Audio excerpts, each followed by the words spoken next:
আমি আপনাদের কলিগ হিসেবে আপনাদের প্রতি অত্যন্ত উদার একটা প্রোগ্রাম দিয়েছিলাম, কিন্তু আমার শ্রদ্ধেয় শিক্ষাগণ তা মানতে রাজি নন। এই দাবিটি তাদের বক্তব্য তাদের, আমি কোনো দাবি দিচ্ছি না, আমি আপনাদের একটা সমাধানের রোডম্যাপ বলছি। কাজেই আপনারা আমার সমাধানের রোডম্যাপ অনুযায়ী আপনারা বিবেচনা করবেন, আর দাবি ওনারা দেবেন, আমি মাইক দেওয়ার পরে ওনারা দাবি দেবেন, সে দাবি অনুযায়ী আপনারা কাজ করবেন। আপনাদের কাজের 3 নম্বর ধাপ হলো আপনারা অনতিবিলম্বে এটা ঠিক করে প্রজ্ঞাপন জারি করবেন, অনতিবিলম্বে প্রজ্ঞাপন জারি করবেন, এবং আপনারা যা কিছু করবেন আমার শিক্ষকরা কেউ ঘুমাবেন আজকে রাত।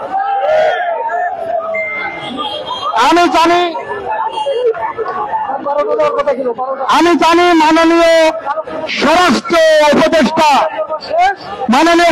উপদেষ্টা কোন ব্যাপারে রাত্রে মন্ত্রী পরিষদের মিটিং ডেকেছিলেন, আপনারা জানেন। পত্র পত্রিকা এসেছিল স্বরাষ্ট্র উপদেষ্টা উনি মিটিং ডেকেছিলেন গভীর রাতে।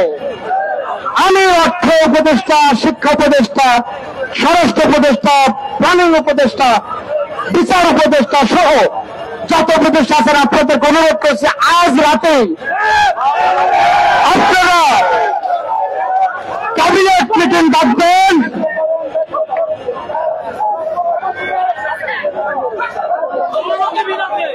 এবং এই মিটিং থেকে আপনারা প্রজ্ঞাপন দেওয়ার ব্যবস্থা করবেন। তা না করলে এই আন্দোলন যে কোথায় গিয়ে ঠেকবে আমরা জানি না।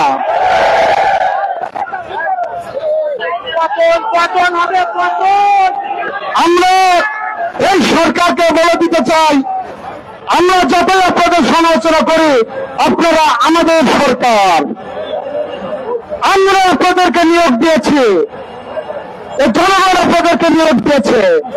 কাজে জনগণের শিক্ষিত অংশের যারা ফান্ডামেন্টাল ইমেজ এবং স্ট্যাটাস আর ব্যক্তিগত অধিকারী তাদের সাথে মস্করা করা জনগণ সহ্য করবে না।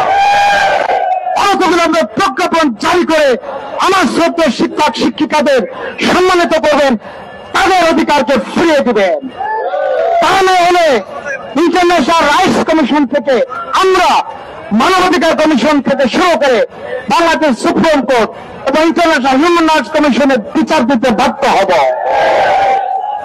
সব শেষে আপনাদেরকে আবার ক্ষমা চাচ্ছি আমার এরকম হয়তো কিছুটা অশালীন বক্তব্যের জন্য, কিন্তু আমি বলছি আমি একটা